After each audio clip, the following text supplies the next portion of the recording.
I point out that the British East India Company was the most powerful trading company in the world. They made their massive monies out of the dope trade. They first grew prime poppies in Kew Gardens in Kensington, London, got the best producing opium poppies. They then shipped them to Benares in India, where they began a massive plantation of poppies, opium producing poppies. They then used their famous tea clippers to transport the poppies in the form of raw opium to China. And by their military force they imposed an opium policy on China that turned the Chinese nation into a nation of addicts. And they enforced this policy, which was known to the royal family and Lord Gladstone, the Prime Minister, and every one of the lords and ladies in England. And they made a massive, huge fortune. In researching these documents in India House in London, I came across some of the manifests of the old tea clippers and the numbers of kegs of opium they carried and the values. And I totaled up these things, and I found to my astonishment that if we took 1970 as an optimum year for profits in General Motors and Ford, in 1 year, the opium trade with China was 3 times the profits of the combined profits of Ford and General Motors in 1970. And this was shared by 300 people. That was the committee that ran the British East India Company. They all had equal voting rights. They could not outvote each other, and of course they were sworn to secrecy.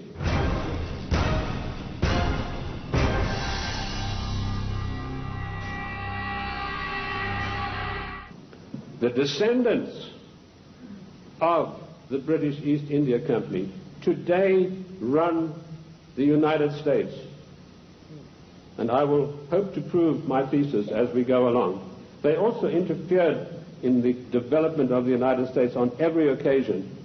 They armed the Indians, they armed the people against the settlers who were pushing west. They ran the Hudson's Bay Company. They also ran so-called mission stations in China and got these missionaries, who were really not missionaries at all, to push opium on the Chinese. And I remember a conversation with the late Gamal Abdel Nasser of Egypt, Prime Minister of Egypt, President of Egypt, and Mohammed Aikel, one of the top journalists, with Zhou Enlai. And Zhou Enlai told him, he said, you know, the Americans and the British made China a nation of opium addicts, and now with the Vietnam War, it's our turn. We are going to make the Americans a nation of opium addicts. So you can see the influence, the evil, baleful influence of the British East India Company upon the great nation of the United States of America. They were the ones who financed the war. They put up the money for the British troops to buy the Hessian mercenaries and to fight the colonists. Those brave 3%, let me remind you that only 3% of the people took arms and stood up against the mighty army of King George III. We are 3% here this morning, but that's enough for us to withstand the mighty force of the federal government of the United States of America.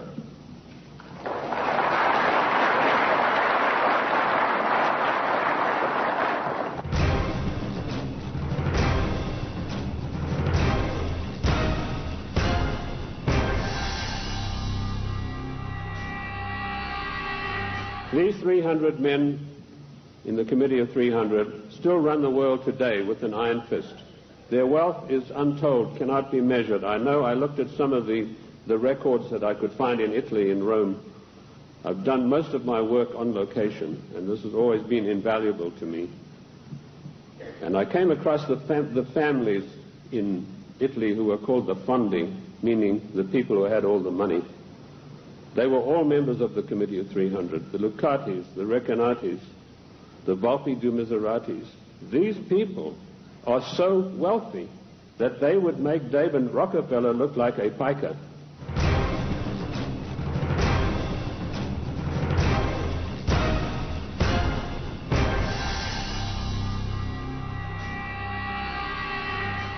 Who and what is the Committee of 300? Well, I've dealt with that. I've told you this is a supranational body that knows no boundaries, respects the laws of no countries. The first time that they were publicly announced was by a German socialist by the name of Walter Rathenau. Now, I'll give you some background of Walter Rathenau. He was the financial advisor to the Kaiser of Germany, and he was also the financial advisor to the Rothschilds, the French family Rothschild. So he must have known what he's talking about. He made an astonishing statement in 1934. He said, there is a committee of 300 men that rule the world. They are known only to each other, and nothing happens without their consent.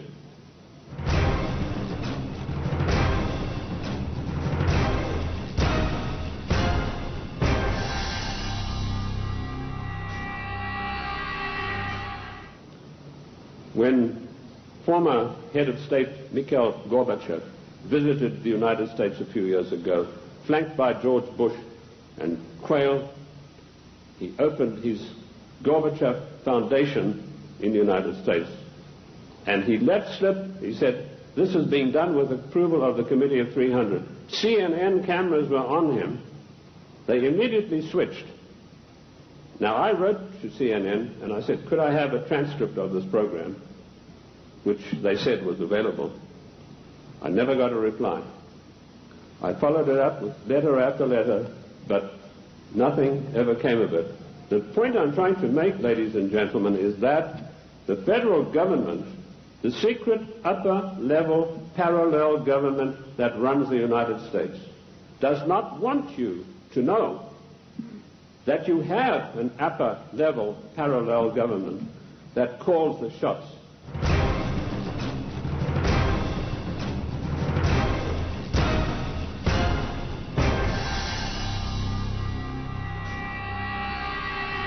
Mine. So that's how I found out about the Committee of 300. The next question is, what are their goals? Their goals are a one world government, latterly called the New World Order. The one world government began with King George III. At the time that the colonists were brave enough to take him on, King George was already busy formulating a one world government, and he had lined up at least 50 countries that were willing to come into this future world dictatorship with him. The goals then, very simply stated, are to make the world over into a one world, new world order dictatorship controlled utterly and completely by this Committee of 300.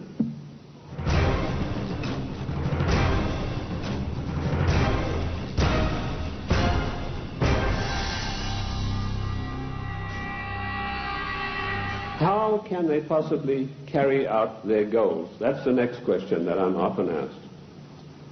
They do it by dint and by virtue of their fantastic wealth and the fact that they control thousands of the top banking institutions, the political organizations, insurance companies. In fact, one of the giant insurance companies, a man called me and said, do you mean to tell me that they are controlling the Metropolitan of New York? I said, the Metropolitan of New York is peanuts. He said, how can you say that? That's a giant American company. I said, well, compared with the Assicurenzi de Generali de Venezia, it's peanuts. That's the biggest insurance company in the world. They control in that organization everything that happens in the world in the insurance field comes out of Venice. That's why Venice is so important, because in Venice we have the black nobility. Now, that has nothing to do with the color of the skin of the people, and I'm going to come back to them as we go along.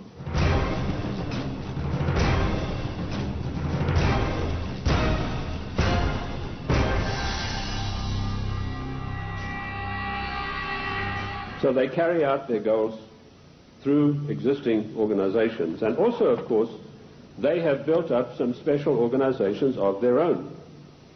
When I first started writing in America, when I came here in 1969, I revealed the existence of an organization called the Royal Institute for International Affairs, which is located at Chatham House in 10 St. James Square in London. I also revealed the existence of the Club of Rome, the Cini Foundation, the Mont Pelerin Society, the Order of St. John, which was known but not known.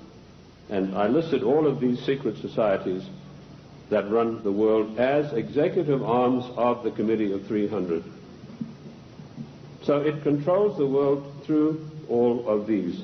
The Royal Institute for International Affairs is the executive arm of this committee, which gives instructions to the United States government to this very day. The chain of command is as follows. Every Secretary of State that has been appointed since 1919 is appointed by the Royal Institute for International Affairs. That may come as a shock for you. You think you vote and you put a conservative in the White House, and then he appoints supposedly or allegedly conservative people to carry out the policies that you wanted him to implement. Surprise, surprise. I ask you to find me a conservative Secretary of State since 1919. And if you search diligently and apply the correct rules, you will come out blank. Every one of the Secretaries of State was chosen in London by the Secretary of State, as was Wilson, the President Wilson, as was Roosevelt, as was James Earl Carter. Türk istihbaratı hangi devlet adamından Osmanlı'nın intikamını aldı?